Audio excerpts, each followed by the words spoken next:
Indie Uproar. Stardust Skate.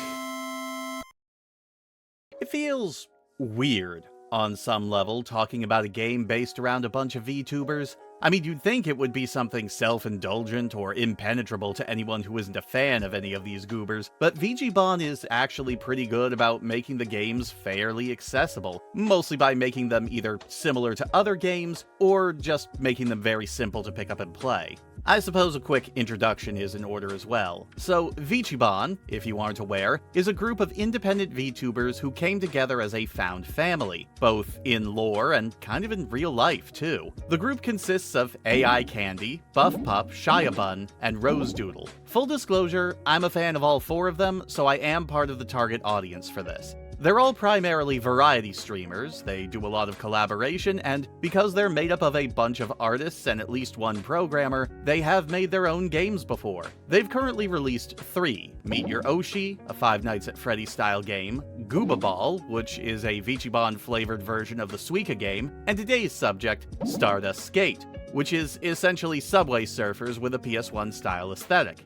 Now, as a fan, I will admit I am predisposed towards enjoying the projects that this group puts forward, but I promise I will be as objective as possible. And speaking as someone who never managed to get into the original Subway Surfers or the myriad of clones of it, I really like this game. The first thing that hits you the moment that it starts up is this wonderful retro skate shop aesthetic that I absolutely love. It reminds me of my days as a child during the few times my parents would take me to the mall. Don't laugh, I grew up in a very rural area, so being able to go to the mall and see all the different stores there, that was considered a very rare luxury for my family. Each of the various menu options are styled as a different section of this skate shop, like the start game option being an old CRT TV, the skater selection being the center of the floor, the different skins for your board being skateboards hanging on the wall. Even the credits are stylized as a series of t-shirts sitting on a rack that you can sift through to see who helped make this game.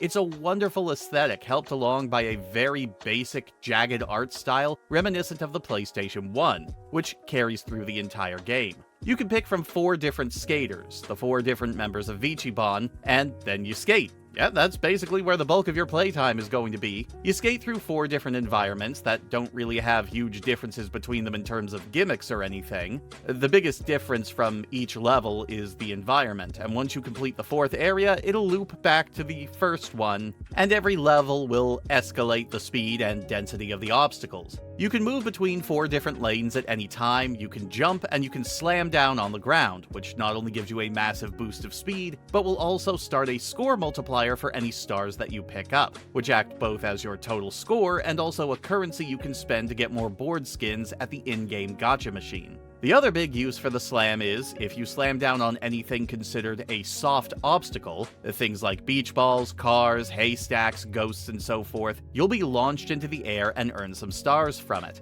You can chain these bounces together on several obstacles, and by doing so, you'll get a bigger combo multiplier that way, which is how you're going to earn a lot of your score. Every level has these huge colored stars scattered throughout them as well. Each of them is worth a bonus 100 stars on their own, but if you manage to snag all 4 in a level, it will give you an extra tick of health, indicated by the plushies in the top right corner. However, you can only ever have 4 of them at a time, so if you get all the stars when you're already full, you can't get any more extra health. Lose all 4 ticks and then take 1 more hit, and it's game over.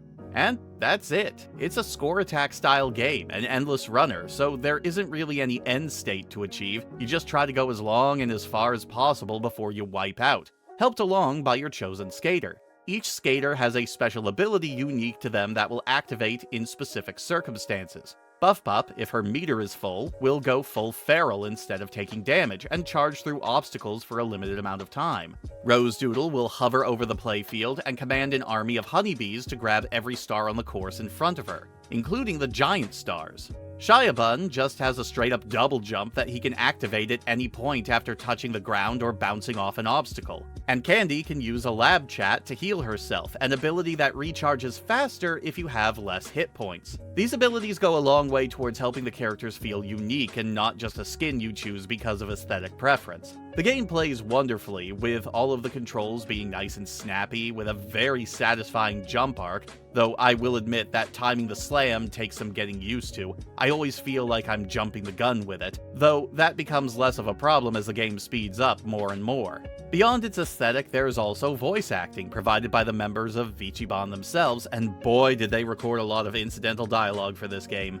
Some of these lines are long, like really long, to the point where it can get kind of ridiculous. Whether you think this is charming or annoying really is going to be up to interpretation. But I personally find it very charming, and there's enough of it that the frequency at which dialogue crops up guarantees that it doesn't get very tiring. But apart from just going for a high score, is there anything else you can do with this game? Well, first of all, geez, is the game just not enough for you? Unbelievable. But yes, there is some additional stuff to go for beyond the bragging rights of being at the top of the leaderboards for this game. There's also the gacha machine.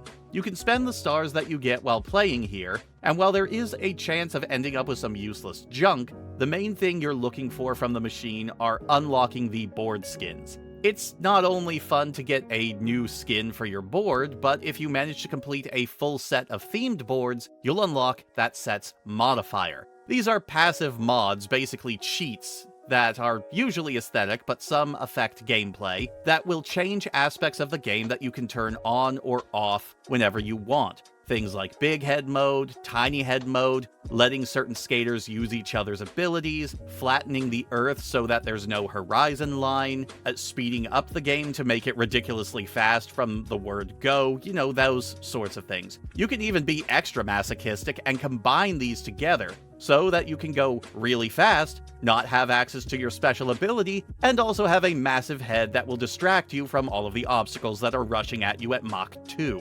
Beyond that, there are also other borders to unlock as well. Currently, there's only one alternate border for each member of Vichiban, each of them being the cute, marketable mascot characters, though they share the same voice lines and special powers as their respective Vichiban member. You can unlock these guys by performing tasks related to each of the regular characters' special abilities, like destroying a certain amount of obstacles as Buff Pup, collecting enough stars with Rose's honeybees, healing yourself enough times as Candy, or bunny hopping several times with Shia.